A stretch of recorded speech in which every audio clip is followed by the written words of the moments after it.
ওমরের জীবনের দিকে তাকান। ওমর কি আগে ভালো ছিলেন নাকি? আসতে বলে, ওমর কি আগে ভালো ছিলেন নাকি? রাসূলকে মারতে যাওয়া ব্যক্তি কখনো ভালো হতে পারে না। কে মারবে রাসূলকে? কে রাসূলের গর্দান চূড়ায় দেবে? আবু জাহেল অর্ডার দিয়েছে, কেউ সাহস পায় না, কিন্তু ওমর ফারুক নাঙ্গা তরবারি হাতে নিয়ে বলছে, আমি খাত্তাবের চেয়ে আমি মুহাম্মদকে দুনিয়া থেকে বিদায় করে দেব। এই চিন্তা মাথায় নিয়ে রওনা দিয়েছেন নবীকে লক্ষ্য করে, তরবারি হাতের মধ্যে নিয়েছেন, কিন্তু মাঝপথে কে যেন তাকে দাওয়াতের জন্য কোরআনটা শোনায়া দিল।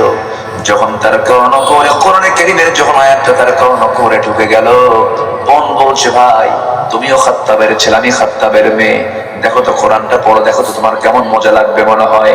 সঙ্গে সঙ্গে ওমর ফারুক সচেতন মানুষ ছিলেন, খিয়ারুকুম ফিল জাহিলিয়া খিয়ারুকুম ফিল ইসলাম, সচেতন মানুষ ছিলেন, শিক্ষিত মানুষ ছিলেন। ওমর ফারুকের সামনে যখন সূরা তাহা প্রথম কয়েকটা আয়াত যখন তিনি পড়তে লাগলেন, সঙ্গে সঙ্গে তার চোখের পানি তিনি আটকাতে পারলেন না। কি কোরআন আমি শুনলাম, কি আশ্চর্য কিতাব আমি শুনলাম, পড়লাম। দেরি করলেন না, দিলটা নরম হয়ে গেছে, নবীর দিকে রওনা দিয়েছেন তরবারি হাতে। আবু বকর বলছেন, ইয়া রাসূলুল্লাহ, ওমর তো আপনাকে মারার জন্য আসে। রাসূল বলছেন, না রে আবু বকর, গত রাতে দোয়া করেছি, দুই ওমরের একটা ওমরকে তুমি আল্লাহ ইসলামের জন্য কবুল করো। আমার মনে হয় খাত্তাবের ছেলে ওমরের ইসলাম গ্রহণ হয়ে যাবে। জোরে কোন সুবহানাল্লাহ। সাইয়েদনা ওমর ফারুকের মতো মানুষ রাসূলকে মারতে গেলেন, এই জিরো রোগটাকে কি মানার জন্য হিরো করে দিলেন? কি মানার করার জন্য? কি মেনে নেওয়ার জন্য? কে হিরো বানালেন? কে হিরো বানালেন? সাইয়েদনা ওমর ফারুকের মতো মানুষ রাসূলকে মারতে গিয়ে পারলেন না, কোরআনটাকে আটকিয়ে দিল, চোখের পানি আটকাতে পারেন না। নবীজির পায়ের কাছে তরবারি রেখে বলছেন, ইয়া রাসূলুল্লাহ, আমাকে কালিমা পড়ায়া দেন, আমাকে দ্বীন গ্রহণ করায়া দেন। যে তরবারি আপনাকে মারার জন্য আসছিল, আপনার মস্তকটা দ্বিখণ্ডিত করার জন্য আসছিল, এই তরবারি আজকে থেকে আপনার পক্ষে কথা বলবে। জোরে বলি সুবহানাল্লাহ। সেই ওমর, রাসূল তাকে মাঝে মাঝে বলতেন, ওমর, আমার পরে যদি নবুয়তের সিলসিলা জারি থাকতো, তুমি কি জানো ওমর, তুমি নবী হতে। জোরে বলি সুবহানাল্লাহ। তুমি নবী হতে। এত মর্যাদা, এত সম্মান আল্লাহ তাআলা তাকে দান করেছেন। রাসূল ডেকে ডেকে 10 সাহাবীকে বলছেন, আবু বকর তুমি জান্নাতি, ওমর তুমি জান্নাতি, ওসমান তুমি জান্নাতি, আলী তুমি জান্নাতি। কিন্তু এত বিশাল নিউজ পাওয়ার পরেও ওমর ফারুক সারা জীবন কেঁদেছেন। সেজদায় যখন পড়েছেন, হাওয়া করে কেঁদেছেন। নামাজে যখন দাঁড়াইছেন, কিতাবের মধ্যে আসছে নামাজ পড়াচ্ছেন, সূরা ফাতিহা যখন পড়তেন, একটা আয়াত বারবার পড়তেন, বারবার কাঁদতেন, হাওমাও করে কাঁদতেন। পিছনের 4-5 কাতার পিছনের লোকটার কান্না শুনতো, নামাজের মধ্যে হাওমাও করে কাঁদতেন, সিজদায় পড়ে কাঁদতেন। ঈদের দিন সবাই ঈদগাহের ময়দানে রোজা শেষ করে ঈদের নামাজে দাঁড়ায় গেছে, ওমর ফারুক মসজিদে এখনো ঈদগাহে যায় নাই। সাহাবায়ে কেরাম এসে বলছেন, আবু ওমর, আপনি কেন যাচ্ছেন না, কি হয়েছে আপনার? আমরা তো সব অপেক্ষার প্রহর বলছি। সাইয়েদনা ওমর ফারুক বলছেন, শোনো, সিজদায় পড়ে পড়ে কাঁদতেছি, এজন্য রমজান পেয়েছি, আমি তো এখনো নিশ্চিত হতে পারিনি আমার গুনাহ মাফ হয়েছে কিনা। আমি চোখের পানি ফেলে ফেলে কাঁদতেছি, এইজন্য তোমরা হয়তো মাফ পেয়ে গেছো, রমজান পাইছে, আমি মাফ পাইছি কিনা জানি না, এইজন্য আমি আল্লাহর কাছে কাঁদতেছি। আমার ভাইরা, ওমর ফারুকের মতো মানুষ মাঝে মাঝে চিন্তা করতেন। এক সাহাবীর কাছে মুনাফিকদের তালিকা ছিল, হুযায়ফা রাদিয়াল্লাহু আনহুর কাছে মুনাফিকদের তালিকা ছিল। সেই সাহাবীর কাছে মাঝে মাঝে যেতেন, সকালে যেতেন, সন্ধ্যায় যেতেন, গিয়ে বলতেন, ভাই হুযায়ফা, রাসূল তো তোমার কাছে মুনাফিকদের লিস্ট রেখেছেন, তালিকা রেখেছেন, দেখো তো ওই তালিকার মধ্যে আমি ওমরের নামটা আছে নাকি, দেখো তো আমার নামটা আছে নাকি। সঙ্গে সঙ্গে হুযায়ফা বলতেন, ভাই ওমর, আপনার নাম থাকবে কেন, আপনি তো সন্দেহ করেন কেন? তিনি বলছেন, শোনো, আমার কাছে মনে হয় আমার মধ্যে কিছু নিফাকতা থাকতেও পারে, আমার নামটা তার মধ্যে থাকতেও পারে। ওমর ফারুকের মতো মানুষের এত পেরেশানি ছিল, জান্নাত পাবো কিনা, জান্নাত পাবো কিনা, এত অস্থিরতা নিয়ে তিনি চলতেন। এত ভালো মানুষ তিনি ছিলেন। রাষ্ট্রপ্রধানের দায়িত্ব তিনি পালন করেছেন। একটা দেশ নয়, 2টা দেশ নয়, 40টা রাষ্ট্র তিনি পরিচালনা করেছেন। তার দরবার রাজপ্রাসাদ ছিল না, ছোট্ট একটা কুড়িঘর থেকে তিনি দেশ চালিয়েছেন, সমাজ চালিয়েছেন। এক কাপড়ে 7 দিন পার করেছেন, কাপড়ের পিছনে ছিঁড়ে গেছেন। সাইয়েদনা ওমর ফারুক রাদিয়াল্লাহু তাআলা আনহু কোনদিন দুই তরকারি দিয়ে কোনো খাবার খান নাই, মধু মিশ্রিত গ্লাস তার সামনে এনেছে পানি সহ, তিনি বললেন পানি পান করবে, একটা গ্লাস পানি আমাকে দাও, ওর মধ্যে মধু মিশ্রণ করে দিয়েছে। ওমর ফারুক বলছে গ্লাসটা নিয়ে যাও। ওমর কখনো মধু মিশ্রিত পানি খায় না, কারণ জান্নাতে মধু দিবেন পানিও দিবেন, সব নিয়ামত জান্নাতে খাবো, দুনিয়াতে খাবো না, দুনিয়াতে আমি খাবো না। ওমর ফারুকের সামনে আবি সিরিয়ার গভর্নর নতুন একটা দামি খাবার নিয়ে হাজির হয়েছেন, তাকে খুশি করার জন্য বলছেন আমিরুল মুমিনিন, আপনার সামনে আমি যে দামি একটা খাবার নিয়ে এসেছি, খুব পছন্দের খাবার, টেস্টি খাবার, আপনি এটা খান।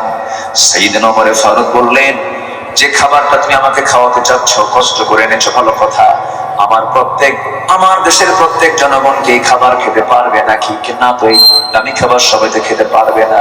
আস্তে করে সেই খাবারটা সরাইয়া দিয়ে বলছে গভর্নর জেনে রেখে দিও, আমার দেশের জনগণ যে খাবার খেতে পারবে না, সেই খাবার অমর কোনদিন মুখে নিতে পারে না। যেরকম সুবহানাল্লাহ।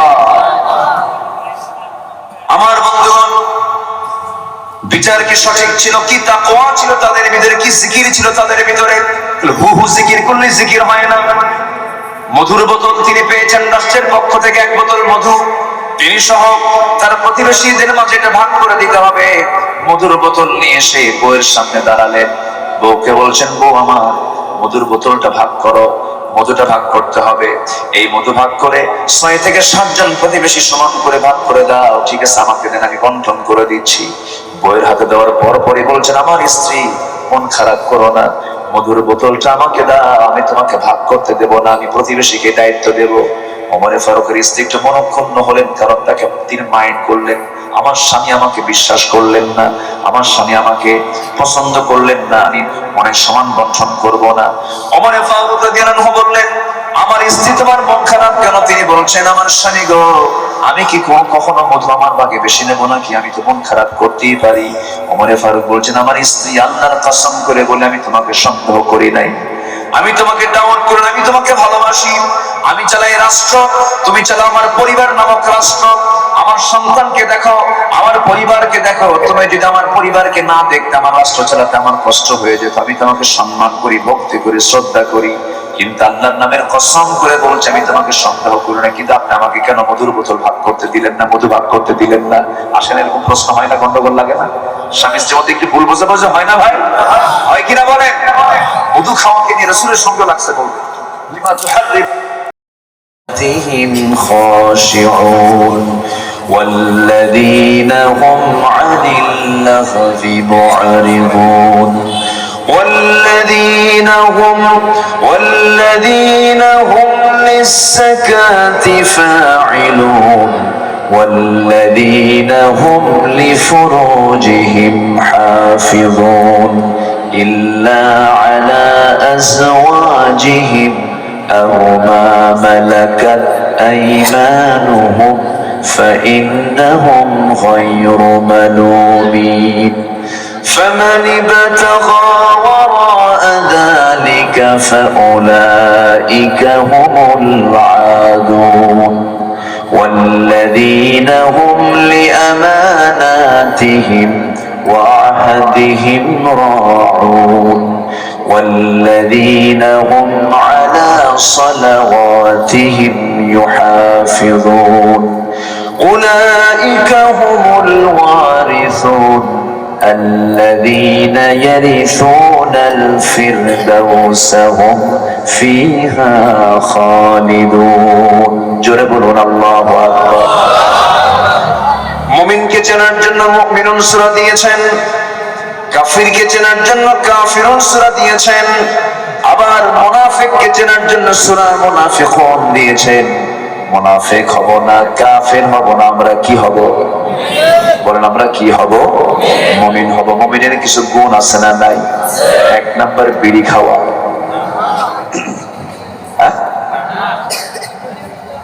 2 নাম্বারে দাড়ি না রাখা, এগুলো কি ইমানদারের লক্ষণ? গত বিশ্বকাপ হয়ে গেল শীতের ভিতরে, মনে আছে না? শীতের ভিতরে বিশ্বকাপ খেলা, রাত 3টার দিকে খেলা শুরু হবে, রাত 3টায় খেলা শুরু হবে, 2টার দিকে উম্মতে মুহাম্মাদি ঘুম থেকে ওঠে, ওযু বানায় তাহাজ্জুদ পড়া নিয়ত করে। খেলায় যাওয়ার আগে ফোন দিয়ে বলে, হুজুর দোয়া করেন আমার দল যেন জিতে।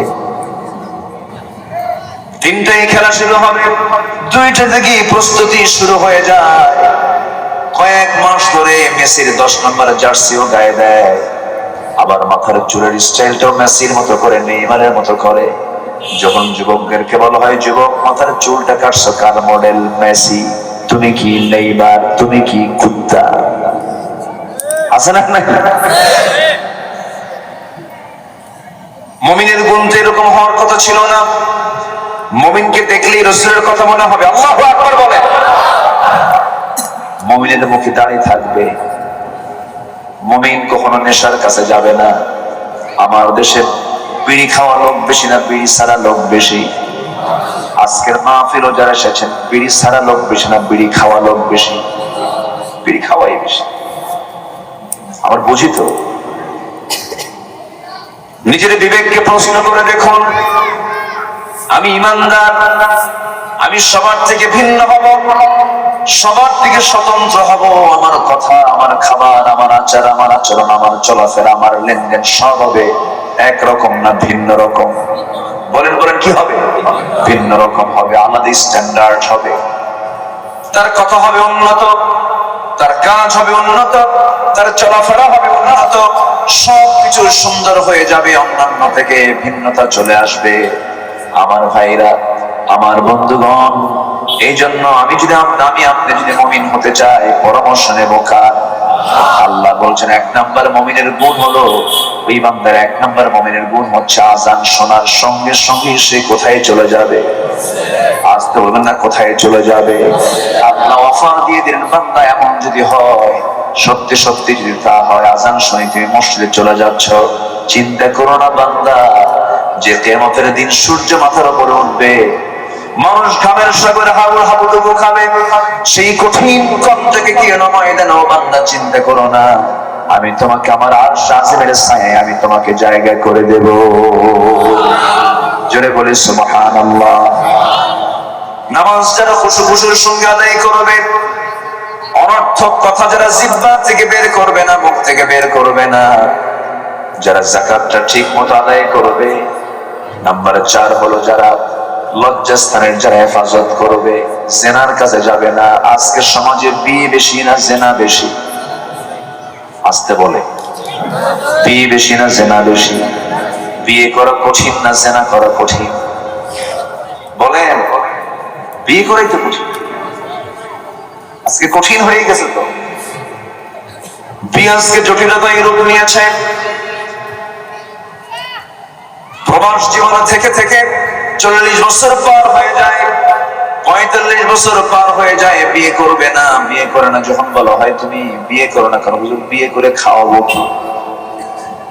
আমার বন্ধুগণ, বিয়ে করে খাওয়াবো কি, এই চিন্তা কি ইমানদার আনতে পারে নাকি? আসতে বলুন না, পারে নাকি?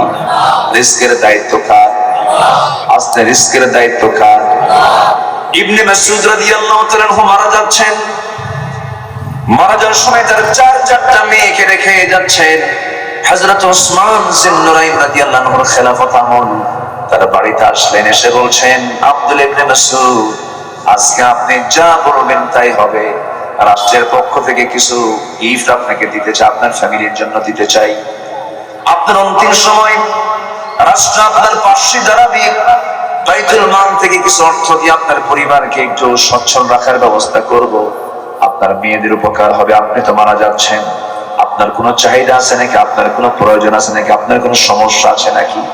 সঙ্গে সঙ্গে ইবনে মাসউদ বললেন, আমার সমস্যা হলো যুনুবি, আমার গুনাহ। আল্লাহু আকবার বলেন।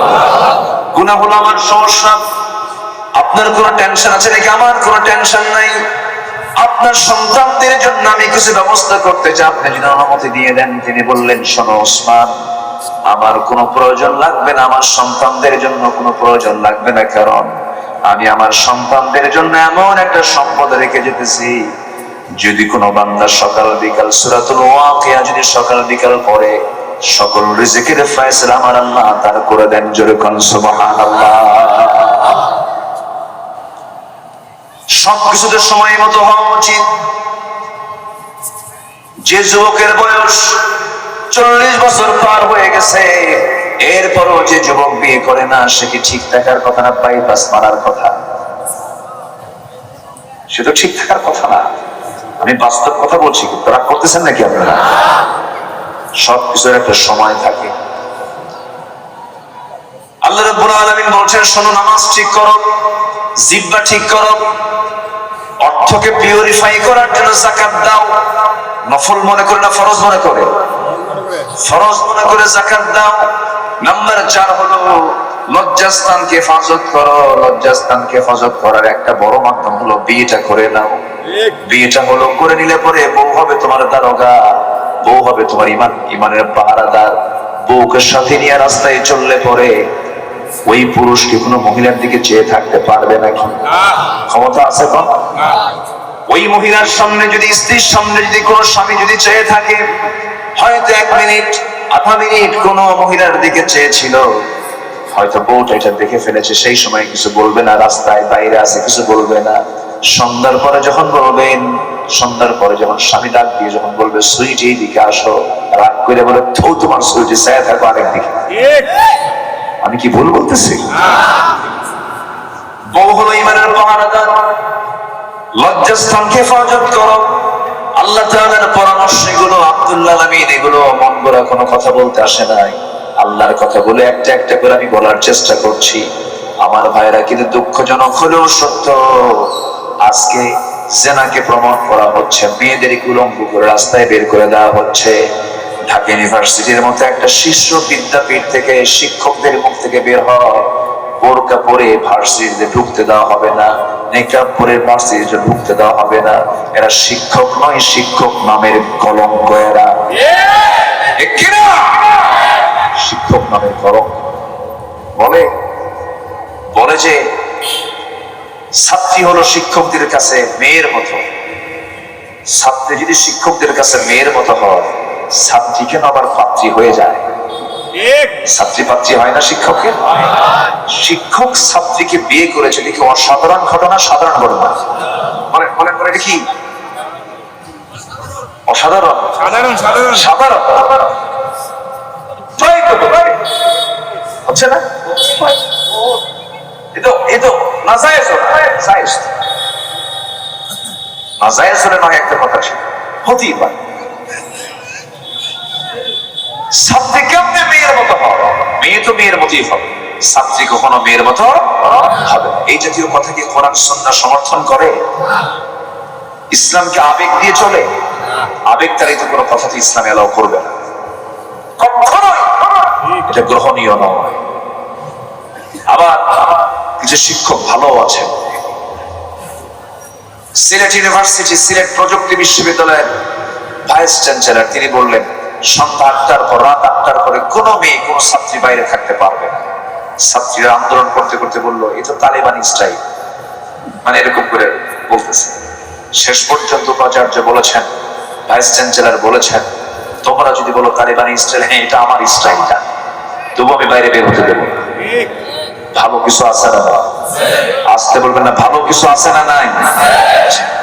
যারা মেয়েদের উলঙ্গ দেখতে চায়, যারা মেয়েদের গা থেকে বোরকা সরিয়ে দিতে চায়, আমি হলফ করে বলতে পারি, তাদের জন্ম কোনোদিন বৈধ হতে পারে না।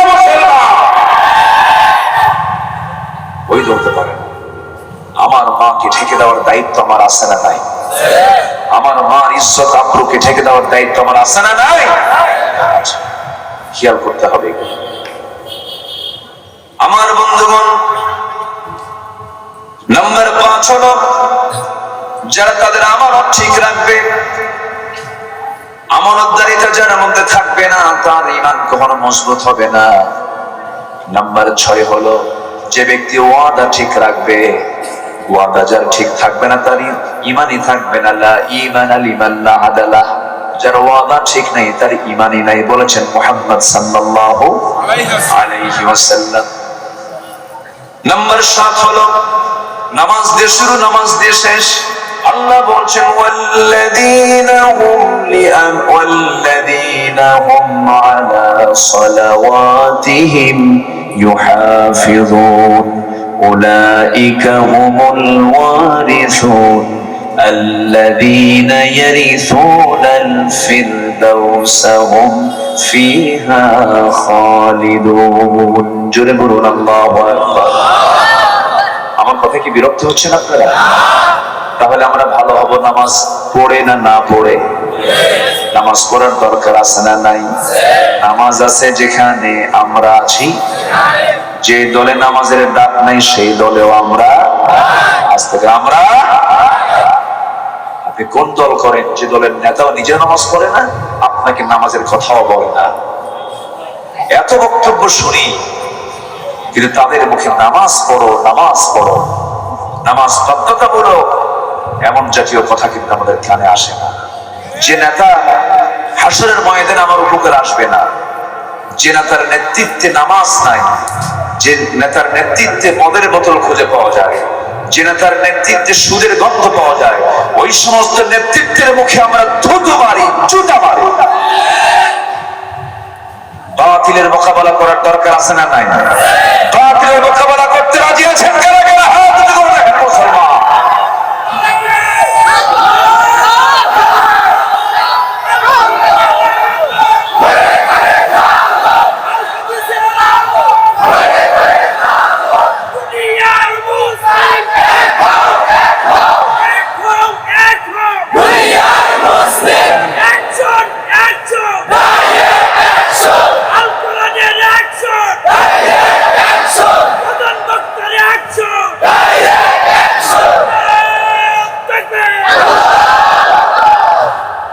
ইসলাম তো ডাইরেক্ট থাকতে বলে, ঠিক কিনা?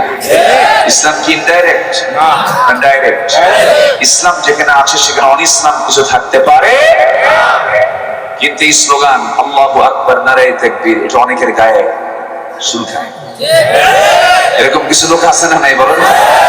এটা শুনলেই ওদের ভিতরে জঙ্গি জঙ্গি গন্ধ সৃষ্টি হয়। এই তাকবীরের সঙ্গে কি জঙ্গিবাদের কোনো সম্পর্ক আছে? হামাসদেরকে জঙ্গি বলে এমন লোক আছে না নাই? পশ্চিমা মিডিয়া এখন হামাসকে কি বলছে? আর ইসরায়েলকে ফেরেশতা করে। ইসরায়েল কি হয়েছে? ফেরেশতা। আর হামাসরা জঙ্গি হয়ে গেছে। টুপি মুখে, মাথায় টুপি মুখে দাড়ি হলেও এটা একটা জঙ্গির সিম্পটম। মাথায় টুপি মুখে দাড়ি এটাও বলে জঙ্গির একটা সিম্পটম, তারা খাড়া করেছে। সম্মানিত ভাইরা, জুলিয়ান টুমরো বাইতুল মুকাদ্দাস মুসলমানদের হাতে আসবে ইনশাআল্লাহ। জোরে বলি ইনশাআল্লাহ। ওরা পারবে না, ওরা পারবে না। জুলিয়ান টুমরো, জোরে বলি ইনশাআল্লাহ। কুল্লু শাইইন ইয়ারজিউ ইলা আসলিহি, সব জিনিস তার আসলের দিকেই ধাবিত হয়। ইসলাম ছিল, আছে, থাকবে। ইসলামকে কেউ নির্মূল করতে পারবে না। যারা নির্মূল করতে আসতেছে তোমরা নির্মূল হয়ে যাবে।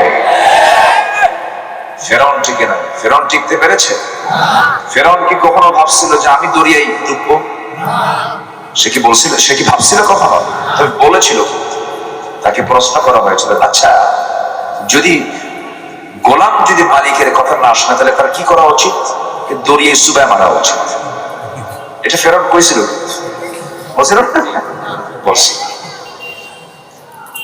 ফেরাউন মূসা আলাইহিস সালামের মৃত্যুকে নিশ্চিত করার জন্য তাকে মেরে ফেলবে, চতুর্দিকে সৈন্য নিয়ে সামনে দরিয়ার মুখোমুখি করে দিয়েছে। আর হাসতেছে পিছন থেকে, মুসা তুই আজকে পালাবি কোন জায়গায়? আজকে তোকে এবং তোর কওমকে শেষ করে দেব। পিছন থেকে আল্লাহকে ফেরান, তুই পালাবি কোথায়? সুবহানাল্লাহ বলবেন না? আল্লাহ আছেন না নাই? আল্লাহ আছেন না নাই? সবচেয়ে কম দেখেন না সবচেয়ে বেশি দেখেন? সবচেয়ে কম জানেন না সবচেয়ে বেশি জানেন? তিনি জানেন কোথায় কিভাবে ধরতে হবে। ওয়া মাকারু ওয়া মাকারাল্লাহ, আল্লাহু খায়রুল মাকির। আমার বন্ধুগণ, মুসাও জানতেন না আমি দুনিয়া থেকে নিষ্কৃতি পেয়ে যাব, এপার থেকে ওপারে আমি চলে যাব, এটাও তিনি 5 মিনিট আগেও জানতেন না। এবার বলছেন আল্লাহ বড় মুসিবতে পড়লাম, কি করা যায়? ইমানদার বান্দা কার উপরে ভরসা করে? আল্লাহ বলছেন মুসা চিন্তা করো না, ভয় পেও না, আমি তো আছি তোমার সাথে। জোরে বল সুবহানাল্লাহ। তোমার কোনো চিন্তা নাই, তোমার যে হাতের লাঠি আমি আল্লাহ দিয়েছি, লাঠি দিয়ে 12টা বাড়ি মারো পানিতে। কয়টা বাড়ি? 12টা বাড়ি মারো, একটা নয়, দুইটা নয়, 12টা রাস্তা আমি তোমার জন্য বানায় দিলাম, যাও।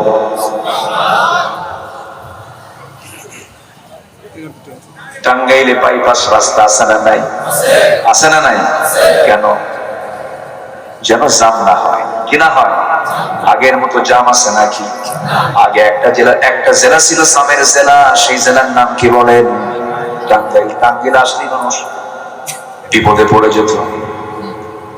উত্তরবঙ্গের সমস্ত গাড়িগুলো যায়, আমি নিজেও সাক্ষী। আমার এমন সময় গেছে 30 ঘন্টা পর্যন্ত মাত্র 2 মাইল যেতে পেরেছি টাঙ্গাইলের ভিতরে, এত লম্বা জাম। এখন কি সেই জাম আছে নাকি? গাড়ি দেখা যায় কেন নাই? বাইপাস করে দিয়েছে, রাস্তা ক্লিয়ার হয়ে গেছে। আল্লাহ বলছেন মুসা তুমি নবী, তোমার যারা অনুসারী তারা তোমার নবীর অনুসারী, চিন্তা করো না, একটা নয়, দুইটা নয়, বাইপাস আমি 12টা বানায় দিলাম, যাও। জোরে কোন সুবহানাল্লাহ। এমন রাস্তা কিয়ামত পর্যন্ত পৃথিবীতে কেউ বানাতে পারবে নাকি? টানেল করে দিলেন, টানেল, আন্ডারগ্রাউন্ড টানেল করে দিয়েছেন। পানির পাহাড় জমা হয়ে গেছে, এপার থেকে ওপারে তিনি পাড়ি জমিয়েছেন। তারা কম, তার সমস্ত লোকেরা পাড়ি জমিয়েছেন, সব পার হয়ে গেছে। ফেরাউন বলছে ও হামান কি হলো, এটা কি দেখলাম? এটা মুসা তো পার হয়ে গেল, কোন ক্রমেই সম্ভব নয়, ওকে ছেড়ে দেওয়া যাবে না, ওকে ধরতেই হবে। হামান বলছে চিন্তা করেন না ফেরাউন, আমি আপনার মন্ত্রী আছি, আমার তো কিছু বুদ্ধি আছে। বুদ্ধি ছিল হামানের বেশি না কম? বেশি। ফেরাউন শুধু হাউ মাউ করতো, ফেরাউন শুধু কি হাউ খাউ করতো, চিৎকার করতো। বুদ্ধি কম ছিল, বুদ্ধি শুদ্ধি কম ছিল, বুদ্ধি ছিল সব কার? হামান। হামান বলছে কোনো চিন্তা করবেন না, আমি একটু দেখে আসি, অবজার্ভ করে আসি, তদন্ত করে আসি। সে ঘোড়া চালায় দিল, এপার থেকে ওই রাস্তা দিয়ে ওপারে চলে গেল, ওপার থেকে আবার আসলো। এবার বলছে ফেরাউন আমি নিজেই ঘোড়া দাঁড়ায়া নদীর এপার থেকে ওপার চলে গেছি, আবার আসছি, কোনো সমস্যা নাই, রাস্তা ক্লিয়ার। ওর বাপের রাস্তা। যখন মরার সময় হয় তখন কিন্তু ব্রেন থাকে না, একটু চিন্তাও করলো না যে রাস্তাটা যে হলো। আশ্চর্য হওয়ার দরকার, যে রাস্তাটাতে এই সেই কথা না, এই রাস্তা দিয়ে মুসা পার হয়ে গেছে, আমি যে পার হবো তার গ্যারান্টি কি? একটু ভয়ও করলো না, কিন্তু রাত মুসাকে ধরতেই হবে, মুসাকে ধরতেই হবে। ইমানদারদেরকে ধরতে আসেন না বেশি, আপনার অবস্থায় ফেরাউনের মতো হবে, ঠিক কিনা?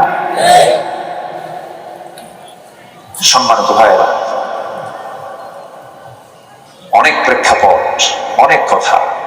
প্রেজেন্ট ওয়ার্ল্ডে একটা ইসলামের জাগরণ আমরা লক্ষ্য করছি, বলি আলহামদুলিল্লাহ, জোরে বলি আলহামদুলিল্লাহ।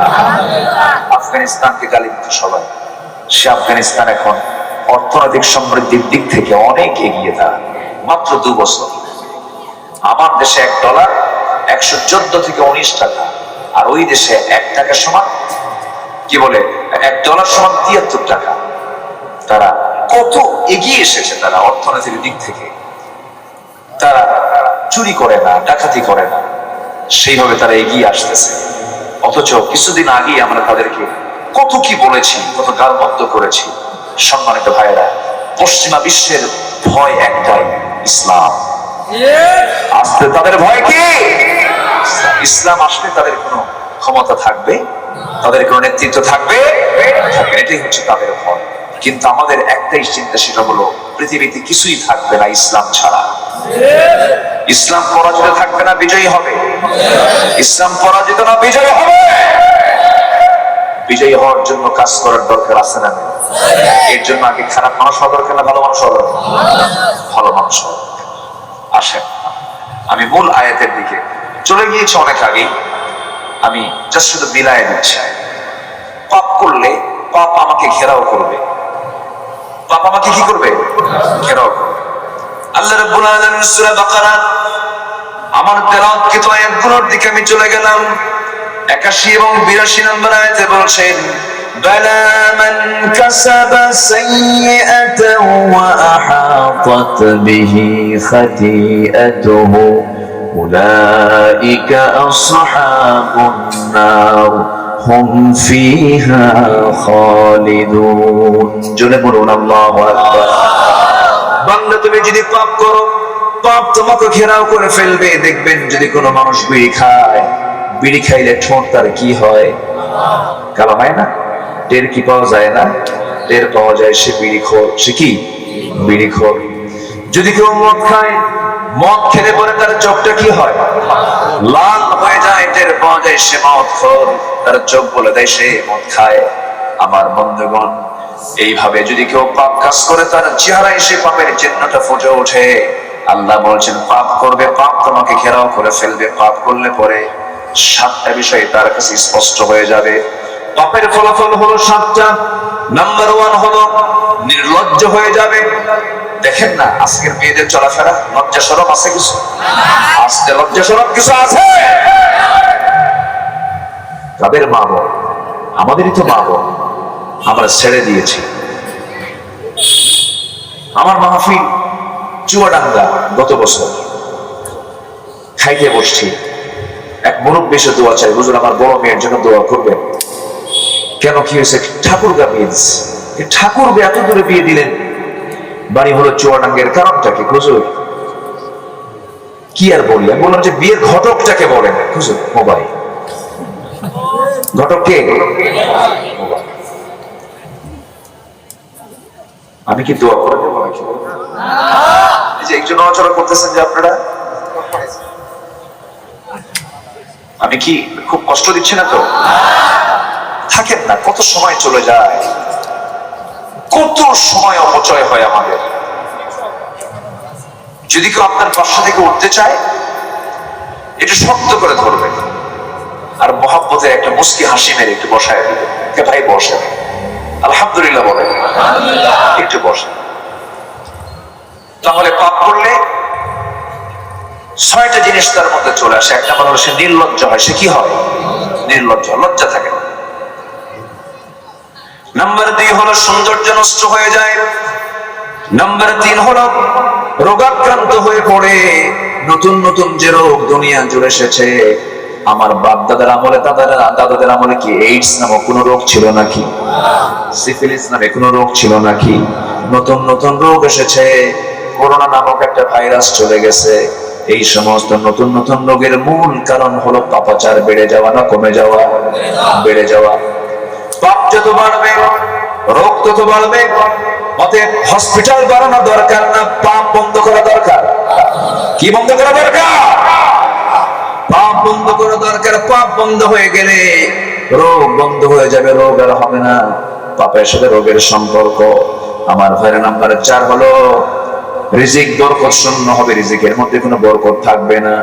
1000 কোটি টাকার মালিক কিন্তু পাপের সাগরে হাবুডুবু খায়, সে কখনো শান্তি পাবে না, রিজিকে বরকত পাবে না। টাকা পয়সা শুধু রিজিক নয়, একটা চরিত্রবতী বউ পাওয়া একটা উন্নত রিজিক। এটা চরিত্রবান সন্তানাদি, এটা একটা উত্তম রিজিক। এই রিজিক গুলোতে সে হারায়া ফেলবে। পাপ কাজ যখন করবে সে শান্তি পাবে না, রিজিকে তার বরকত থাকবে না। বাড়িতে যাবে, বউটা আরেকজনের সঙ্গে লাইন মারবে।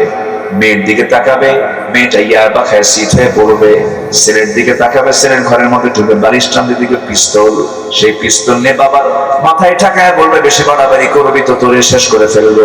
কি ঠিক কিনা বলেন? সে বরকত শূন্য হয়ে পড়বে।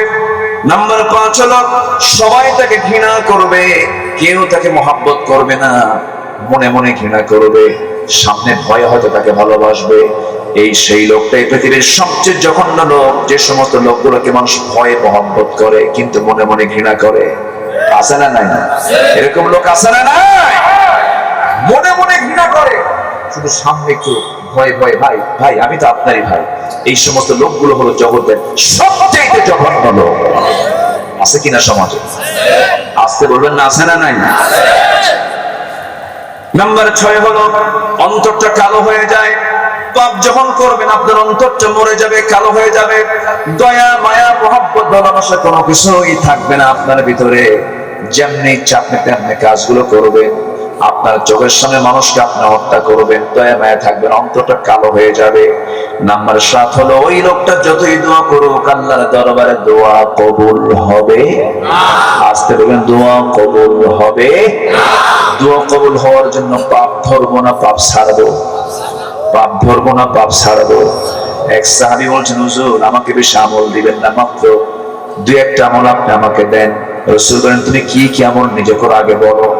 সাহাবী বলছেন ইদা সাল্লাইতুল মাকতুবাত ওয়া সামতু রমাদান ওয়া হালালতুল হালাল ওয়া হারামতুল হারাম ওয়া লাম আযিদ আলা যালিকা শাইআন আদখুলুল জান্নাতা ইয়া রাসূলুল্লাহ ক্বালা নাআম। আল্লাহু আকবার। হুজুর আমি যদি 5 ওয়াক্ত নামাজ পড়ি, রমজান মাসে রোজা রাখি, হালালকে হালাল জেনে হালাল জীবন গ্রহণ করি, হারামকে হারাম জেনে হারাম জীবনকে বর্জন করি, আমি কি জান্নাত পাবো নাকি? রাসূল বললেন হ্যাঁ ও হ্যাঁ সাহাবী তুমি জান্নাত পেয়ে যাবে। সাহাবী বলছেন ওয়ালা মাজিদ আলা যালিকা শাইআ, আমি এই 4টার বেশি আর কোন আমল করতে চাই না। রাসূল বললেন দেখো দেখো জান্নাতে সাহাবী আমার যেতেছে। যেরকম সুবহানাল্লাহ। জান্নাতে যাওয়ার জন্য কি বেশি কিছু লাগবে? আমরা তো আজকে হালাল হারামটাই ফ্রেশ করতে পারি নাই। হারামের মধ্যে হালাল ঢুকাইছি, হালালের মধ্যে হারাম ঢুকাই। ওয়ালা তালবিসুল হক বিল বাতিল, কার কথা? আসতে বলবেন না কার কথা? আল্লাহর কথা। আমরা তো সবগুলোকে মিশিয়ে ফেলে দিয়েছি আমার বন্ধুগণ। সেই জন্য আমরা সবচেয়ে বড় চ্যালেঞ্জ হলো গুনাহমুক্ত জীবন যাপন করা। তাহাজ্জুদ বাদ পড়ুক, আপনার জন্য গুনাহ হবে না। কিছু নফল নামাজ বাদ পড়ে গেলেও কোনো গুনাহ হবে না, কিন্তু ফরজ লঙ্ঘন করা যাবে না, গুনার কাছে যাওয়া যাবে না, পাপের কাছে যাওয়া যাবে না, বান্দার হক নষ্ট করা যাবে না। আপনি আল্লাহর হক নষ্ট করেছেন, হয়তোবা আপনি শিরকির কাজ করেছেন, তওবা করেছেন, আপনি আল্লাহর কাছে মাফ পেতে পারেন। যদি আল্লাহ আপনাকে মাফ করে দেন, তওবা করলেন, আল্লাহ আপনাকে মাফ করতে পারেন। কিন্তু মনের সম্পত্তি মেরে খেয়েছেন, ভাইয়ের সম্পত্তি মেরে খেয়েছেন, এতিমের মাল মেরে খেয়েছেন, জনগণের টাকাগুলো মেরে খেয়েছেন। দুঃখ লাগে 21 লক্ষ কোটি টাকা এই দেশ থেকে পাচার করছে, তারা কি দেশের বন্ধু নাকি? আজকে তারা কি দেশের বন্ধু?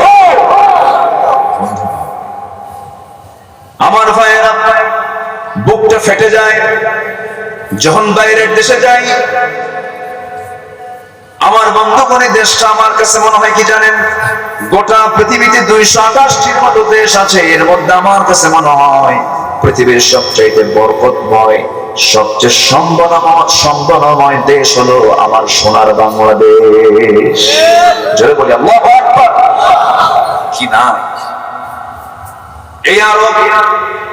এই আরবে কোনো গাছ নাই, সবুজ করার জন্য কোটি কোটি টাকা তারা খরচ করে। আমার দেশের প্রত্যেকটা জায়গায় সবুজ। যেরকম সুবহানাল্লাহ। এই যে বর্ষা চলছে, চতুর্দিকে সবুজ, নদ নদী খাল বিল কত নিয়ামতে ভরা। আমার দেশের মাটি সোনার চেয়েও খাঁটি। এমন কোন ফল নাই যা হয় না আমার দেশে। আল্লাহু আকবার। সবই ছিল, সবই আছে, কিন্তু থাকে না কেন? তলা নাই, কি নাই? যাতে মাছ রাখবেন তার কি নাই? তলা নাই। মাছ কি থাকবে? যতই মাছ তোলে তলাই নাই, কি নাই? তলাই। আমার বন্ধুগণ এই জন্য সবার আগে সমাজকে ভালো করার জন্য দুর্নীতি আগে দূর করতে হবে সমাজ থেকে। জোরে বলে ঠিক কিনা? ভালো মানুষ হতে হবে, ভালো চরিত্রবান হতে হবে, চারিত্রিক মানকে উন্নত করতে হবে, গুনাহমুক্ত জীবন যাপন করতে হবে, গুনার কাছে যাওয়া যাবে না। এরপর আল্লাহ তাআলা বলছেন এমনটা কাজ যদি করো, ও বান্দা শোনো, গুনাহ যদি করো, ফাউলাইকা আসহাবুন নার হুম ফিহা খালিদুন, সেই সমস্ত বান্দা হবে জাহান্নামের বাসিন্দা, পার্মানেন্ট বাসিন্দা সেখানে হয়ে যাবে সে। গুনার দিকে যায়ও না। তবে হ্যাঁ, আল্লাহ তাআলা বলছেন দুটো কাজ করে আসো। ওয়াল্লাযীনা আমানু ওয়া আমিলুস সালিহাতি কানাত লাহুম জান্নাতুল ফিরদাউসি নুজুলা। আর এখানে বলছেন ওয়াল্লাযীনা আমানু ওয়া আমিলুস সালিহাতি উলাইকা আসহাবুল জান্নাহ হুম ফিহা খালিদুন। জোরে বলো আল্লাহু আকবার। ঈমান যারা আনবে আমলে সালেহ যারা করবে এরাই হবে জান্নাতের বাসিন্দা। ওমরের জীবনের দিকে তাকান। ওমর কি আগে ভালো ছিলেন নাকি? আসতে বলে, ওমর কি আগে ভালো ছিলেন নাকি? রাসূলকে মারতে যাওয়া ব্যক্তি কখনো ভালো হতে পারে না। কে মারবে রাসূলকে? কে রাসূলের গর্দান চূড়ায় দেবে? আবু জাহেল অর্ডার দিয়েছে, কেউ সাহস পায় না, কিন্তু ওমর ফারুক নাঙ্গা তরবার হাতে নিয়ে বলছে, আমি খাত্তাবের চেয়ে আমি মুহাম্মদকে দুনিয়া থেকে বিদায় করে দেব। এই চিন্তা মাথায় নিয়ে রওনা দিয়েছেন নবীকে লক্ষ্য করে, তরবারি হাতের মধ্যে নিয়েছেন, কিন্তু মাঝপথে কে যেন তাকে দাওয়াতের জন্য কোরআনটা শোনায়া দিল। যখন তার কোরআনে কারীমের যখন আয়াতটা তার করে ঢুকে গেল, বোন বলছে, ভাই তুমিও খাত্তাবের ছেলে, আমি খাত্তাবের মেয়ে, দেখো তো কোরআনটা পড়ো, দেখো তো তোমার কেমন মজা লাগবে মনে হয়। সঙ্গে সঙ্গে ওমর ফারুক সচেতন মানুষ ছিলেন, খিয়ারুকুম ফিল জাহিলিয়া খিয়ারুকুম ফিল ইসলাম। সচেতন মানুষ ছিলেন, শিক্ষিত মানুষ ছিলেন। ওমর ফারুকের সামনে যখন সূরা তাহা প্রথম কয়েকটা আয়াত যখন তিনি পড়তে লাগলেন, সঙ্গে সঙ্গে তার চোখের পানি তিনি আটকাতে পারলেন না। কি কোরআন আমি শুনলাম, কি আশ্চর্য কিতাব আমি শুনলাম, পড়লাম। দেরি করলেন না, দিলটা নরম হয়ে গেছে, নবীর দিকে রওনা দিয়েছেন তরবারি হাতে। আবু বকর বলছেন, ইয়া রাসূলুল্লাহ, ওমর তো আপনাকে মারার জন্য আসে। রাসূল বলছেন, না রে আবু বকর, গত রাতে দোয়া করেছি, দুই ওমরের একটা ওমরকে তুমি আল্লাহ ইসলামের জন্য কবুল করো। আমার মনে হয় খাত্তাবের ছেলে ওমরের ইসলাম গ্রহণ হয়ে যাবে। জোরে কোন সুবহানাল্লাহ। সাইয়েদনা ওমর ফারুকের মতো মানুষ রাসূলকে মারতে গেলেন, এই জিরো রোগটাকে কি মানার জন্য হিরো করে দিলেন? কি মানার করার জন্য? কি মেনে নেওয়ার জন্য? কে হিরো বানালেন? কে হিরো বানালেন? সাইয়েদনা ওমর ফারুকের মতো মানুষ রাসূলকে মারতে গিয়ে পারলেন না, কোরআন থেকে আটকিয়ে দিল, চোখের পানি আটকাতে পারেন না। নবীজির পায়ের কাছে তরবারি রেখে বলছেন, ইয়া রাসূলুল্লাহ, আমাকে কালিমা পড়ায়া দেন, আমাকে দ্বীন গ্রহণ করায়া দেন। যে তরবারি আপনাকে মারার জন্য আসছিল, আপনার মস্তকটা দ্বিখণ্ডিত করার জন্য আসছিল, এই তরবারি আজকে থেকে আপনার পক্ষে কথা বলবে। জোরে বলি সুবহানাল্লাহ। সেই ওমর, রাসূল তাকে মাঝে মাঝে বলতেন, ওমর, আমার পরে যদি নবুয়তের সিলসিলা জারি থাকতো, তুমি কি জানো ওমর, তুমি নবী হতে। জোরে বলি সুবহানাল্লাহ। তুমি নবী হতে। এত মর্যাদা, এত সম্মান আল্লাহ তাআলা তাকে দান করেছেন। রাসূল ডেকে ডেকে 10 সাহাবীকে বলছেন, আবু বকর তুমি জান্নাতি, ওমর তুমি জান্নাতি, ওসমান তুমি জান্নাতি, আলী তুমি জান্নাতি। কিন্তু এত বিশাল নিউজ পাওয়ার পরেও ওমর ফারুক সারা জীবন কেঁদেছেন। সেজদায় যখন পড়েছেন, হাওয়া করে কেঁদেছেন। নামাজে যখন দাঁড়াইছেন, কিতাবের মধ্যে আসছে নামাজ পড়াচ্ছেন, সূরা ফাতিহা যখন পড়তেন, একটা আয়াত বারবার পড়তেন, বারবার কাঁদতেন, হাওয়া করে কাঁদতেন। পিছনের 4-5 কাতার পিছনের লোকটার কান্না সত্য। নামাজের মধ্যে হাওয়া করে কাঁদতেন, সিজদায় পড়ে কাঁদতেন। ঈদের দিন সবাই ঈদগাহের ময়দানে রোজা শেষ করে ঈদের নামাজে দাঁড়ায় গেছে। ওমর ফারুক মসজিদে এখনো ঈদগাহে যায় নাই। সাহাবায়ে কেরাম এসে বলছেন, আবু ওমর, আপনি কেন যাচ্ছেন না? কি হয়েছে আপনার? আমরা তো সব অপেক্ষার প্রহর গুনছি। সাইয়েদনা ওমর ফারুক বলছেন, শোনো, সিজদায় পড়ে পড়ে কাঁদতেছি, এইজন্য রমজান পেয়েছি আমি তো এখনো নিশ্চিত হতে পারিনি আমার গুনাহ মাফ হয়েছে কিনা। আমি চোখের পানি ফেলে ফেলে কাঁদতেছি, এইজন্য তোমরা হয়তো মাফ পেয়ে গেছো, রমজান পাইছি, আমি মাফ পাইছি কিনা জানি না, এইজন্য আমি আল্লাহর কাছে কাঁদতেছি। আমার ভাইরা, ওমর ফারুকের মতো মানুষ মাঝে মাঝে চিন্তা করতেন। এক সাহাবীর কাছে মুনাফিকদের তালিকা ছিল, হুযায়ফা রাদিয়াল্লাহু আনহুর কাছে মুনাফিকদের তালিকা ছিল। সেই সাহাবীর কাছে মাঝে মাঝে যেতেন, সকালে যেতেন, সন্ধ্যায় যেতেন, গিয়ে বলতেন, ভাই হুযায়ফা, রাসূল তো তোমার কাছে মুনাফিকদের লিস্ট রেখেছেন, তালিকা রেখেছেন, দেখো তো ওই তালিকার মধ্যে আমি ওমরের নামটা আছে নাকি, দেখো তো আমার নামটা আছে নাকি। সঙ্গে সঙ্গে হুযায়ফা বলতেন, ভাই ওমর, আপনার নাম থাকবে কেন? আপনি তো সন্দেহ করেন কেন? তিনি বলছেন, শোনো, আমার কাছে মনে হয় আমার মধ্যে কিছু নিফাকতা থাকতেও পারে, আমার নামটা তার মধ্যে থাকতেও পারে। ওমর ফারুকের মতো মানুষের এত পেরেশানি ছিল, জান্নাত পাবো কিনা, জান্নাত পাবো কিনা, এত অস্থিরতা নিয়ে তিনি চলতেন। এত ভালো মানুষ তিনি ছিলেন। রাষ্ট্রপ্রধানের দায়িত্ব তিনি পালন করেছেন। একটা দেশ নয়, 2টা দেশ নয়, 40টা রাষ্ট্র তিনি পরিচালনা করেছেন। তার দরবার রাজপ্রাসাদ ছিল না, ছোট্ট একটা কুড়ি ঘর থেকে তিনি দেশ চালিয়েছেন, সমাজ চালিয়েছেন। এক কাপড়ে 7 দিন পার করেছেন। কাপড় কাপড়ের পিছনে ছিঁড়ে গেছে। সাইয়েদনা ওমর ফারুক রাদিয়াল্লাহু তাআলা আনহু কোনদিন দুই তরকারি দিয়ে কোনো খাবার খান নাই। মধু মিশ্রিত গ্লাস তার সামনে নিয়েছে, পানি সহ। তিনি বললেন, পানি পান করবে, একটা গ্লাস পানি আমাকে দাও। ওর মধ্যে মধু মিশ্রণ করে দিয়েছে। ওমর ফারুক বলছে, গ্লাসটা নিয়ে যাও। ওমর কখনো মধু মিশ্রিত পানি খায় না, কারণ জান্নাতে মধু দিবেন, পানিও দিবেন, সব নিয়ামত জান্নাতে খাবো, দুনিয়াতে খাবো না, দুনিয়াতে আমি খাবো না। ওমর ফারুকের সামনে আবিসিনিয়ার গভর্নর নতুন একটা দামি খাবার নিয়ে হাজির হয়েছেন। তাকে খুশি করার জন্য বলছেন, আমিরুল মুমিনিন, আপনার সামনে আমি যে দামি একটা খাবার নিয়ে এসেছি, খুব পছন্দের খাবার, টেস্টি খাবার, আপনি এটা খান। সাইয়েদনা ওমর ফারুক বললেন, যে খাবারটা তুমি আমাকে খাওয়াতে চাচ্ছ, কষ্ট করে এনেছো, ভালো কথা। আমার দেশের প্রত্যেক জনগণকে এই খাবার খেতে পারবে নাকি? না, তো এই দামি খাবার সবাই তো খেতে পারবে না। আস্তে করে সেই খাবারটা সরাইয়া দিয়ে বলছে, গভর্নর জেনে রেখে দিও, আমার দেশের জনগণ যে খাবার খেতে পারবে না, সেই খাবার অমর কোনদিন মুখে নিতে পারে না। যেরকম সুবহানাল্লাহ। আমার বন্ধুগণ, বিচার কি সঠিক ছিল? কি তাকওয়া ছিল তাদের ভিতরে? কি জিকির ছিল তাদের ভিতরে? হু হু জিকির করলে জিকির হয় না। মধুর বোতল তিনি পেয়েছেন রাষ্ট্রের পক্ষ থেকে, এক বোতল মধু।